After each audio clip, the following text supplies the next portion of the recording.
Hi there! Today I'd like to discuss how to disable chat in Google Meet using xFanatical Safe Dock.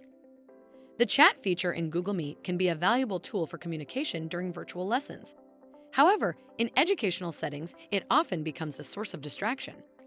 Students may use the chat to engage in off-topic conversations, share irrelevant content, or disrupt the class, making it challenging for teachers to maintain focus and control.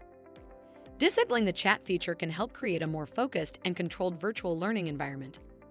By removing this potential distraction, teachers can ensure students remain engaged and attentive to the lesson.